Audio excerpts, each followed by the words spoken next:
Selamat pagi, salam GoGoFit buat kita semua. Kiranya anak-anak saya kelas 9 semua dalam keadaan sehat. Pagi ini kita masuk materi tentang persamaan kuadrat. Secara umum persamaan kuadrat ditulis dengan AX kuadrat tambah BX tambah C sama dengan 0, di mana A, B, dan C itu adalah koefisiennya, dengan A-nya tidak sama dengan 0 dan A, B, C adalah anggota bilangan real. Untuk mempelajari persamaan kuadrat, sebelumnya perhatikan perkalian bentuk aljabar berikut ini.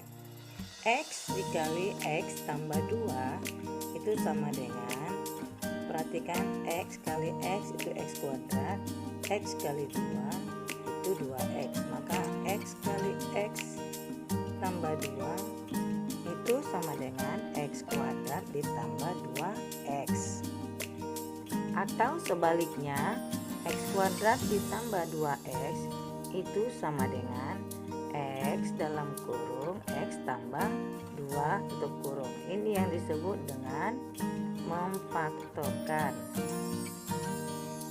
Soal contoh lain, X tambah 1 dikali X tambah 4 itu sama dengan, perhatikan panah-panah yang ibu buat, X kuadrat dari X kali X ditambah X kali 4 itu 4X ditambah dengan 1 kali X itu 1X atau X ditambah dengan 1 kali 4 berarti 4.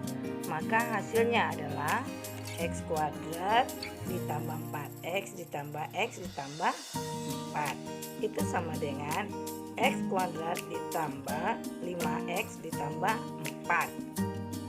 Perhatikan 4X ditambah X itu boleh dijumlah karena variabelnya sama-sama X, maka 4X tambah X sama dengan 5X. Atau dapat ditulis dalam bentuk memfaktorkan menjadi X kuadrat tambah 5X ditambah 4 sama dengan X tambah 1 dikali X tambah 4. Untuk mencari akar-akar persamaan kuadrat, maka dapat kita cari dengan cara yang pertama memfaktorkan, yang kedua melengkapkan kuadrat sempurna, yang ketiga dengan rumus kuadratik atau biasa dikenal dengan rumus ABC.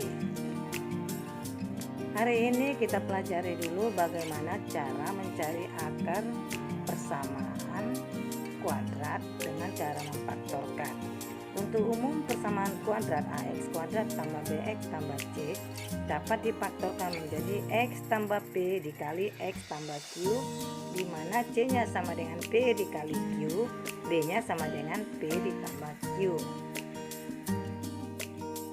Perhatikan contoh berikut.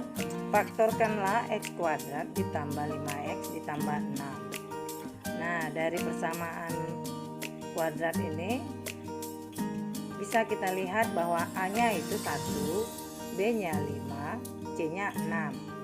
Untuk memfaktorkan persamaan kuadrat dengan bentuk yang seperti ibu buat ini, maka yang kamu perhatikan adalah pertama kali C. C-nya itu sama dengan 6. Kamu cari dulu 6 itu berapa kali berapa saja. Ingat, C-nya itu harus bilangan real. Boleh bilangan positif, bulat positif, boleh bilangan bulat negatif. Maka bisa kita peroleh C sama dengan 6 itu adalah 1 kali 6. Kemudian min 1 kali min 6. Kemudian 6 juga itu adalah 2 dikali 3. Sama juga dengan min 2 dikali min 3. Sedangkan untuk B-nya sama dengan 5, kamu cari dengan cara menjumlahkan bilangan-bilangan yang sudah diperoleh pada C. Hasilnya harus 5. Misalnya 1 kali 6 itu kalau dijumlah hasilnya 7, berarti tidak sama dengan 5. Min 1 kali min 6 kalau dijumlah hasilnya jadi min 7, tidak sama dengan 5. 2 kali 3 kalau dijumlah hasilnya 5 sama dengan B sama dengan 5. Sedangkan min 2 kali min 3 itu kalau dijumlah hasilnya min 5. Maka dari penjumlahan yang kita buat tadi, yang sama dengan B sama dengan 5 itu adalah 2 dan 3. Sehingga faktornya bisa kita buat bahwa x kuadrat tambah 5x tambah 6 sama dengan 0 jika dan hanya jika x tambah 2 kali x tambah 3 sama dengan 0. Maka x tambah 2 sama dengan 0 atau x tambah 3 sama dengan 0. Kemudian dapat lagi diselesaikan bahwa x-nya sama dengan min 2 atau x-nya sama dengan min 3. Sehingga diperoleh bahwa akar-akar persamaan kuadratnya adalah min 2 dan min 3. Nah, untuk selanjutnya lihat juga contoh berikut ini. Coba kamu isi sendiri titik-titik yang sudah Ibu sediakan. Kemudian perhatikan bagaimana cara pengerjaannya. Lalu hati-hati dengan perkalian bilangan positif dan negatif. Selamat berlatih. Terima kasih, sampai jumpa untuk pertemuan yang selanjutnya. Oke, dari saya Ibu Kristina. Terima kasih.